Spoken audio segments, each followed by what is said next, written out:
ડિસેમ્બરને લઈને બુટલેગરો બેફામ બન્યા છે।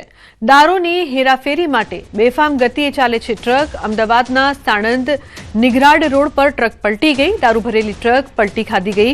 ટ્રકમાં મોટા પ્રમાણમાં દારૂનો જથ્થો પણ હતો તેવી પણ માહિતી સામે આવી છે।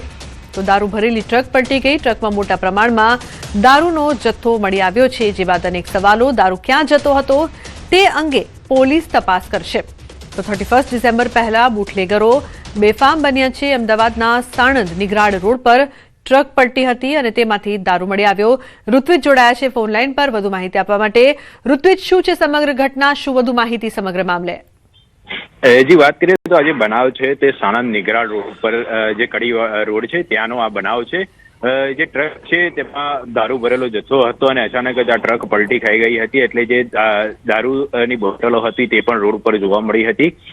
સમગ્ર ઘટનાની જાણ જ્યારે પોલીસને કરવામાં આવી હતી ત્યારે પોલીસે તાત્કાલિક ઘટના સ્થળ પર પહોંચીને કોઈ પણ જે સામાન્ય વાહન વ્યવહાર છે તેને તકલીફ ન પડે તેની તકેદારીના ભાગરૂપે આ જે ટ્રક છે તેને સાઈડમાં ખસેડવા માટેની પણ કામગીરી શરૂ કરી દીધી છે। જો કે આટલી મોટી પ્રમાણમાં દારૂનો જથ્થો ક્યાં જતો હતો, કોને મોકલાવાના હતા, કોણે મોકલાવ્યો હતો, આ તમામ બાબતોની તપાસ છે તે હવે આગામી દિવસોની અંદર પોલીસ દ્વારા કરવામાં આવશે। પરંતુ ખૂબ જ ગંભીર બાબત કહી શકાય કે એક તરફ 31 ડિસેમ્બરને આડે હવે ગણતરીના દિવસો બાકી રહ્યા છે અને તેવા સંજોગોની અંદર આટલી મોટી પ્રમાણમાં દારૂનો જથ્થો આજે વિસ્તારની અંદર આવ્યો છે।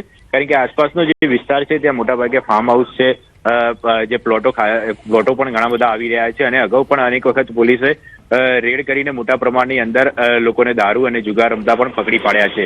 એટલે આ ખૂબ જ ગંભીર બાબત કહી શકાય અને પોલીસ તપાસનો વિષય છે કે આટલી મોટી પ્રમાણની અંદર દારૂનો જથ્થો કોણે મંગાવ્યો હતો અને કોણે મોકલ્યો હતો। બિલકુલ ઋત્વિજ, આભાર સમગ્ર માહિતી બદલ। તો આ મામલે વધુ તપાસ કરવામાં આવી રહી છે।